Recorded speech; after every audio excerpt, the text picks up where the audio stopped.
Welcome to Public Health on Call, a podcast from the Johns Hopkins Bloomberg School of Public Health, where we bring evidence, experience, and perspective to make sense of today's leading health challenges.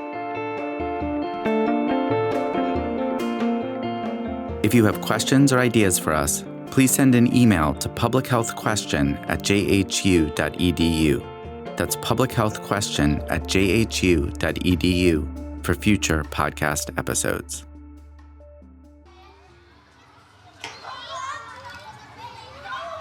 Hey listeners, it's Lindsay Smith-Rogers, and today we look at every student's favorite part of the day, recess.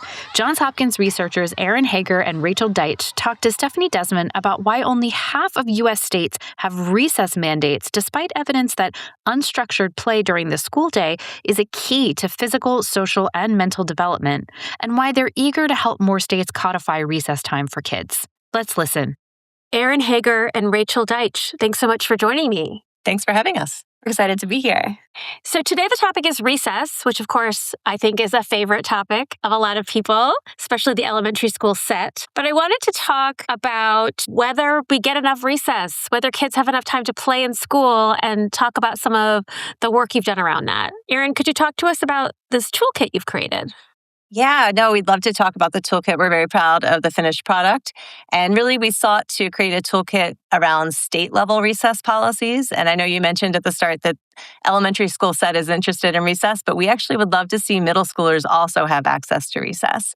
And so we see that as an important piece of the school day for all children, not just elementary school children. And that was actually the real reason that we started this toolkit, was to figure out a way to promote recess, again, for all children, including adolescents, even maybe into high school. We know that physical activity is an important part of a child's health and development. Kids aren't as active as they should be today. And you mentioned the word play. So physical activity is one thing, but play is a little bit different. It's unstructured. It involves imagination. And so what we really want through recess is for kids to have an opportunity for active play. So they're getting activity, they're getting the chance to play, they're getting a break from the school day. And sadly, kids aren't getting as much recess as they should be in the U.S., even the elementary schoolers. If a state has a strong recess policy in place, it's more likely that the kids in their state have opportunities to have recess, which is really why we started this toolkit in the first place. So recess was sort of an automatic back in my day. I'm dating myself a little, but it's not standard these days. Is that right? We all assume that elementary school students get recess, but we often don't take into account that teachers often will withhold recess for behavior reasons, or if a student needs to make up work, recess is the first thing that gets taken away.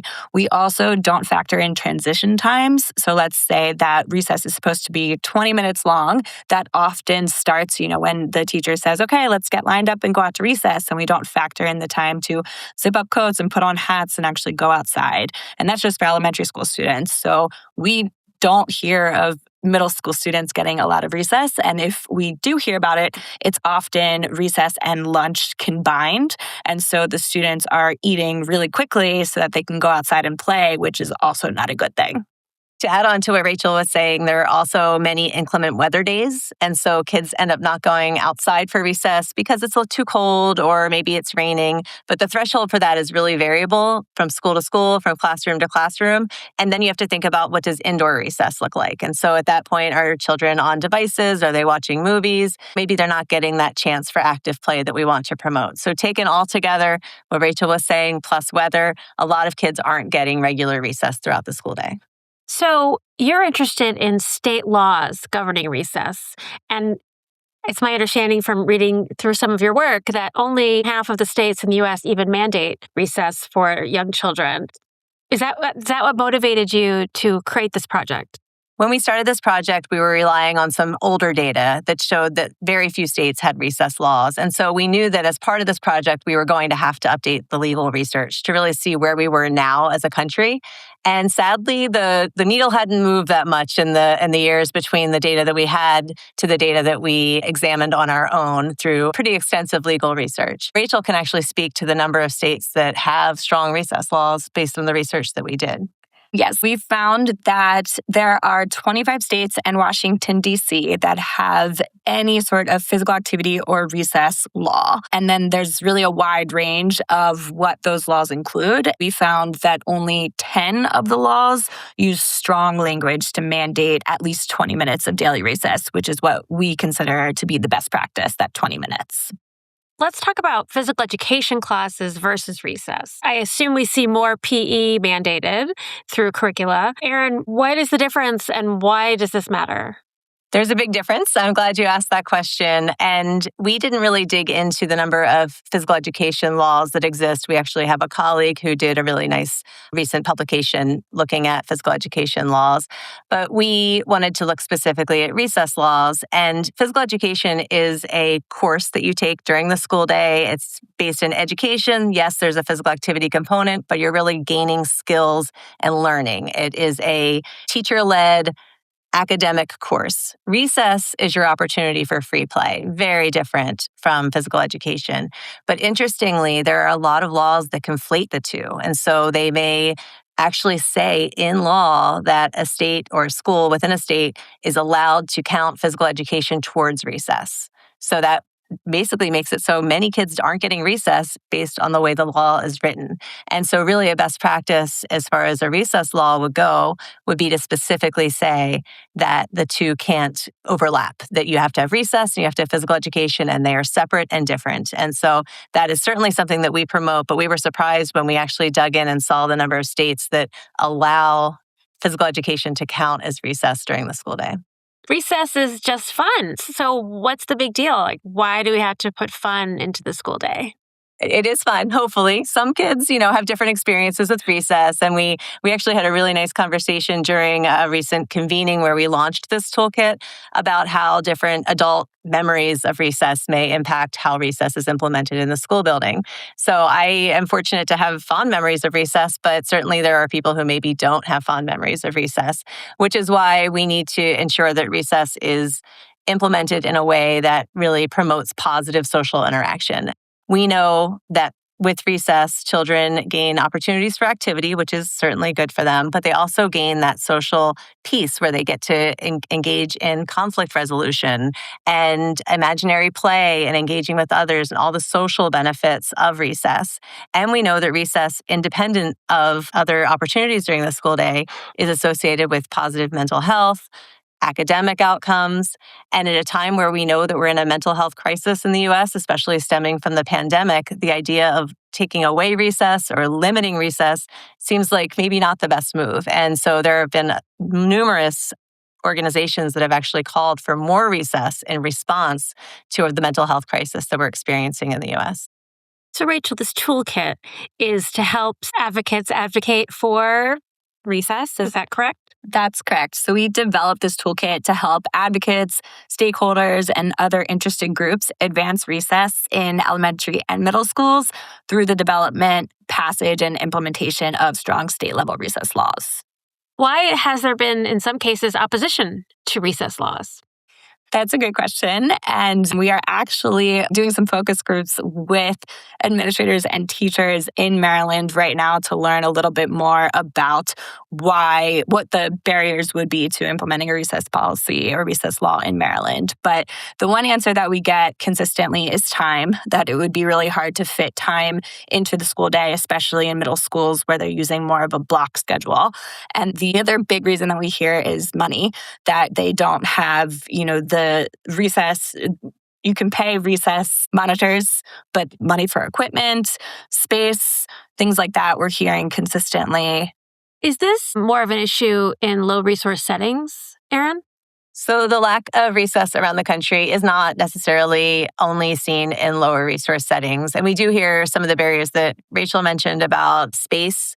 Maybe that's a bigger issue in a more urban area. And there certainly have been solutions where you have to convert a parking lot or a blacktop into a recess space, but also losing parking spots in an urban area can be really challenging, as we know.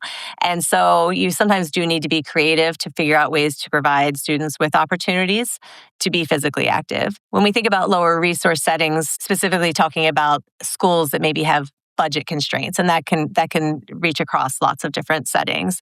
But yeah, the budgetary constraints that Rachel was just mentioning with respect to ensuring that there's enough staffing and space and resources for recess usually do end up coming up as major barriers. So you mentioned the state of Maryland. I have lived in Maryland for half of my life, and I would have thought that Maryland would be one of the states that definitely had a recess policy, but that's not the case. Where are they right now, and what's holding us back from having a recess law in Maryland? Yeah, that's a great question. And also another one of the reasons that we really started this work, we also live in Maryland and we knew that we didn't have a policy in place in our own state. And I have been around for a while. I'm in the school wellness world here in Maryland, and I've seen other policies introduced into our legislative session in Maryland that have not been able to pass for lots of reasons. There has been various opposition over the years. There's been a transition from a recess policy that's introduced that's turned into a physical activity policy that's more holistic, and I've seen different iterations come through.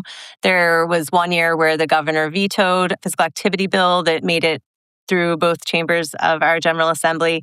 So we've seen lots of changes over time. We're optimistic that with this toolkit and with the momentum that's been built around recess in general, that there may be an opportunity moving forward in Maryland to potentially see a policy come through. But one really interesting thing that we found in our legal research is that the states that many people think are maybe more focused on public health issues are not the states that have recess laws. And recess is a topic that really becomes cross-cutting and bipartisan, and it's something that is promoted in states that you may consider as red or blue and across the board. And it makes it so it's something that a lot of people can get behind. And I think that that's an exciting thing about recess, and maybe could help lead to the passage of more recess laws around the country. I think that recess is something that, even as a parent, I didn't think a whole lot about. But you've convinced me that this is something that we all need to be thinking about. What is it that surprised you as you got into this more? One thing that surprised me was the change in recess time that has happened over the past few decades in the U.S. And as we've started focusing more on standardized testing, we've really seen a decline in the prioritization of recess in schools. And that, to me, has been a really interesting phenomenon because, again, we know that it helps kids. One thing I love to say, and this is an anecdote that's not in the toolkit, is that during testing time, schools ensure that kids get breakfast, they get recess, they get lunch, they get snacks, they get all the things that we know kids need for their brains to work well, activity and healthy food. If we just prioritize that throughout every day, throughout the school day, then, I wonder what would happen. And so we do kind of take it for granted that these things are happening every day in schools. But with this huge focus on academics and standardized tests, some of these things that are really important for kids end up going by the wayside. And Rachel, what's next for you all? We would love to talk more about the toolkit and help states that don't have recess policies to learn more and be able to use our toolkit to get laws passed. We're very hopeful that we'll be able to pass legislation in Maryland. We hope to speak to some advocates around the country about ways the toolkit can be used in their state. And so we really just hope that it gets used. And however that happens, we are a resource for folks, but we really just hope that the toolkit can stand on its own and be used to really help to promote the passage of these recess laws. And Erin, how did we come to this? How did you come to this? How did you all determine that this was a subject you really wanted to dive into? So our research team, and Rachel and I have worked together now for over 10 years here between the Johns Hopkins Bloomberg School of Public Health and previously at the University of Maryland School of Medicine. But we've always done work with school wellness, and it's something we both care a lot about personally, but professionally, it's been a huge focus of our work.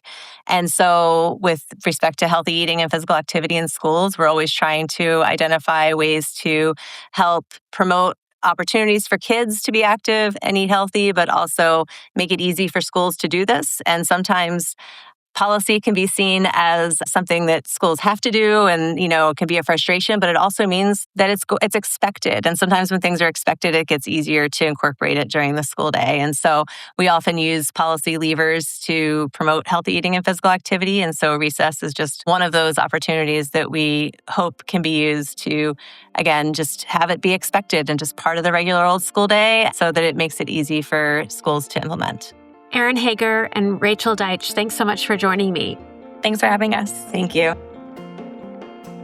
Public Health on Call is a podcast from the Johns Hopkins Bloomberg School of Public Health, produced by Joshua Sharfstein, Lindsay Smith-Rogers, Stephanie Desmon, and Rachel Walsh. Audio production by Michael Bonfils, Matthew Martin, and Philip Porter, with support from J.B. Arbogast, Spencer Greer, and Chip Hickey. Distribution and social media by Rachel Walsh, with support from Nick Moran and Brianna Iacovelli. Follow us on Instagram and Blue Sky at Public Health Pod for more public health takes and special content. If you have questions or ideas for us, please send an email to publichealthquestion@jhu.edu. That's publichealthquestion@jhu.edu for future podcast episodes. Thank you for listening.